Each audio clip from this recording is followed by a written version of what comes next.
নাকি সত্যি করে রবিবার রাত 12:30 নাগাদ ঘূর্ণিঝড় রেমালের ল্যান্ডফল প্রক্রিয়া শুরু হয়। স্থলভাগে আছড়ে পড়ার পর থেকেই তাণ্ডব চালাতে শুরু করে ঘূর্ণিঝড়টি। এর জেরে বিপর্যস্ত কলকাতা সহ দক্ষিণবঙ্গের বিভিন্ন প্রান্ত, কোথাও জমেছে জল, কোথাও ভেঙে পড়েছে গাছ, এমনকি প্রাণ কেড়ে নিয়েছে এই ঝড়। এখনো পর্যন্ত দুজনের মৃত্যু হয়েছে বলে জানা গিয়েছে। সোমবার সকাল থেকেও ভারী বৃষ্টির সঙ্গে কলকাতা সহ আশেপাশের জেলাগুলিতে বইছে ঝোড়ো হাওয়া। বেলা বাড়ার সঙ্গে সঙ্গে বাড়তে শুরু করে ঝড় আর বৃষ্টির দাপট।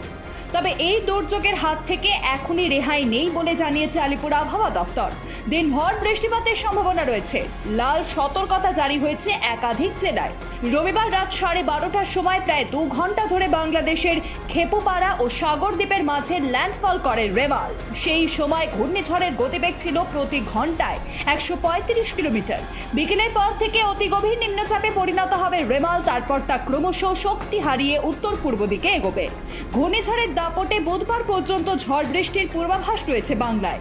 সোমবার অতি ভারী বৃষ্টি চলছে কলকাতা, হাওড়া, হুগলি, উত্তর ও দক্ষিণ 24 পরগনা, পূর্ব বর্ধমান এবং বীরভূমে।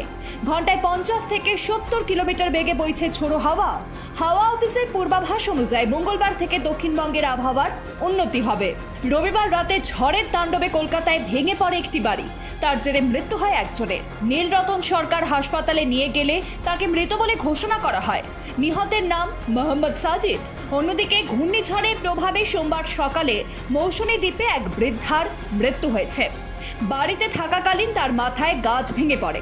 ঘটনাস্থলে রেণুকা মণ্ডল নামে ওই বৃদ্ধার মৃত্যু হয়। রাত ভোর বৃষ্টির জেরে জলমগ্ন কলকাতার বিভিন্ন প্রান্ত। কন্ট্রোল রুমের মাধ্যমে শহরের বিভিন্ন প্রান্তে নজরদারি চালাচ্ছে কলকাতা পুরসভা। প্রায় 78টি জায়গায় গাছ বা গাছের গুঁড়ি ভেঙে পড়েছে বলে পুরসভা সূত্রে জানা গিয়েছে। এছাড়াও কলকাতার বেশ কয়েকটি অঞ্চল থেকে জমা জল বের করতে পাম্প চালানো হচ্ছে। এদিকে রেমাল নিয়ে আগেভাগে রাজ্য সরকারকে সতর্ক করেছিল হাওয়া অফিস, কিন্তু তারপরও পুরসভার তরফে আগে থেকে কোনো পদক্ষেপ করা হলো না কেন, তা নিয়ে প্রশ্ন উঠতে শুরু করেছে বিভিন্ন মহলে। তবে রেমালের দাপটে শুধুমাত্র দক্ষিণবঙ্গই নয়, রবিবার রাত থেকে বৃষ্টি চলছে উত্তরবঙ্গের মালদা, উত্তর ও দক্ষিণ দিনাজপুরে। সোমবার দিনভর বৃষ্টি হবে বলে হাওয়া অফিসের তরফে জানানো হয়েছে। মঙ্গলবার থেকে উত্তরবঙ্গের প্রায় সব জেলাতেই বাড়বে বৃষ্টির দাপট। বুধবারও ভারী বৃষ্টিপাতের সম্ভাবনা রয়েছে কোচবিহার, আলিপুরদুয়ার এবং জলপাইগুড়িতে। এদিকে পাহাড় ও ডুয়ার্সে লাল এবং কমলা সতর্কতা জারি করা হয়েছে। অল্প সময়ে বেশি পরিমাণ বৃষ্টিতে পাহাড়ি নদীতে হড়পা বানের আশঙ্কাও তৈরি হয়েছে।